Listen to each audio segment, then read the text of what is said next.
O governo do presidente Javier Milei enfrenta hoje mais uma greve geral na Argentina convocada pelas principais centrais sindicais em protesto contra a reforma trabalhista defendida pelo governo.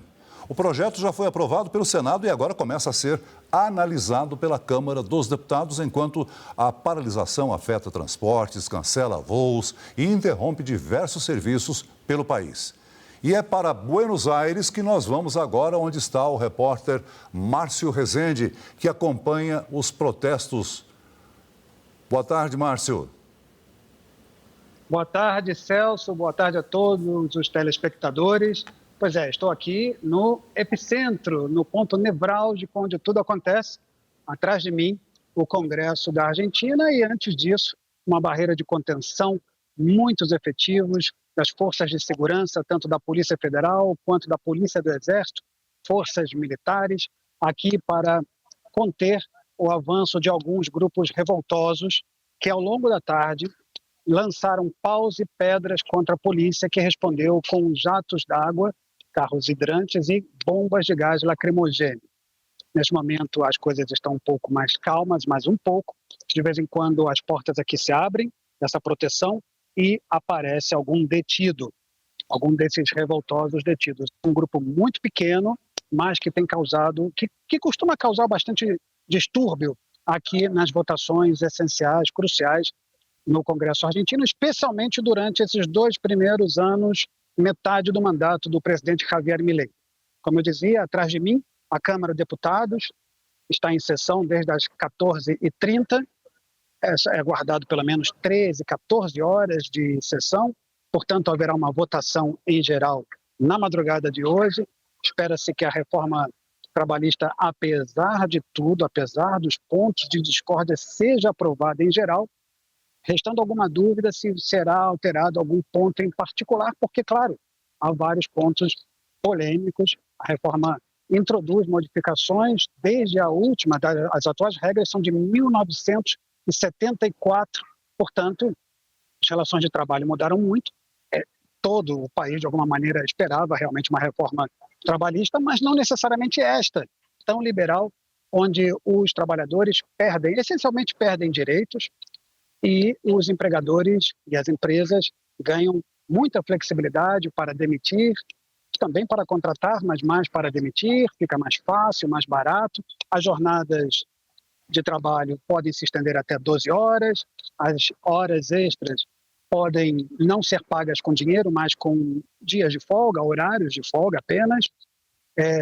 O cálculo para a indenização, no caso de uma rescisão de trabalho, passa a ser menor, porque não vai considerar mais 13º, não vai considerar mais férias e outros elementos que aumentavam o valor. Quer dizer, fica mais fácil demitir e um trabalhador passa a custar menos aqui na Argentina, Celso. Márcio, acabam determinadas proteções trabalhistas, né? Aumenta a jornada de trabalho, contrariando, digamos, uma tendência mundial de redução de jornada.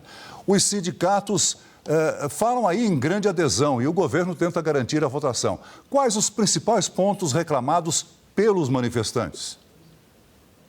Olha, esses manifestantes aqui, particularmente, não têm ideologia. São pessoas contratadas, chamadas para causar protesto, causar distúrbio mesmo, é isso. Agora, os sindicatos, de um modo geral, o que colocam são algumas questões. Por exemplo, uma que já foi retirada, foi eliminada, senão hoje dificilmente passaria pela Câmara de Deputados, que é a questão das licenças médicas.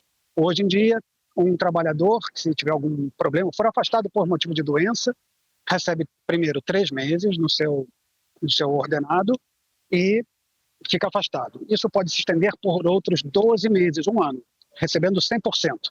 As novas regras abaixavam isso para 75% do salário, e se a pessoa tivesse alguma doença que não tivesse nenhuma relação com o trabalho, baixava pela metade.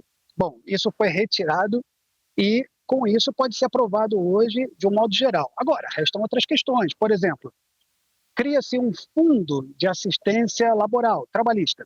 Esse fundo, que antes era um dinheiro que financiava, de alguma maneira, a Previdência, é um fundo patronal, que financiava a Previdência, agora vai financiar demissões, ou seja, vai ficar mais barato, as demissões vão ser financiadas. Então, e ao mesmo tempo que favorece as demissões, também desfinancia a Previdência. O que podemos ter aí é uma primeira onda de demissões, porque, claro, convém mais as novas regras. Então, pode vir uma onda de demissões para voltar a contratar, nem todos, com as novas regras. Depois, já falamos da extensão da jornada de trabalho, a questão das folgas, das horas extras, que não podem não ser mais remuneradas com dinheiro, não é? E esses são os pontos principais, né? O cálculo da indenização, basicamente, para resumir, os trabalhadores perdem direitos e vai na contramão do que você mesmo mencionou, essa questão no mundo. No mundo se reduz jornada. Por exemplo, no Chile, no ano passado, foram reduzidas as jornadas de trabalho aqui do lado. Eram 44, passou a 40 horas semanais. Aqui na Argentina estão aumentando. Outra situação em contraposição com o mundo é que o mundo, de alguma maneira, está se tornando um pouco protecionista. E o governo do presidente Javier Milei está se abrindo de uma maneira comercial tão forte que a quantidade de produtos importados tem feito com que a indústria não resista. O país está vivendo uma onda de demissões. Vou te dar números generalizados dos últimos 2 anos, feitos pelas consultoras. Mais ou menos, cerca de 24 empresas fecham por dia no país. Há um trabalhador demitido a cada 4 minutos. Portanto, ao final dessa nossa conversa, mais uma pessoa terá perdido o trabalho na Argentina. Celso. Márcio Rezende, muito obrigado pelas informações. Você continua aí de plantão, porque se houver algum desdobramento na Câmara dos Deputados em termos de aprovação ou não da nova lei do Javier Milei, a gente volta a te chamar. Obrigado, uma boa noite para você.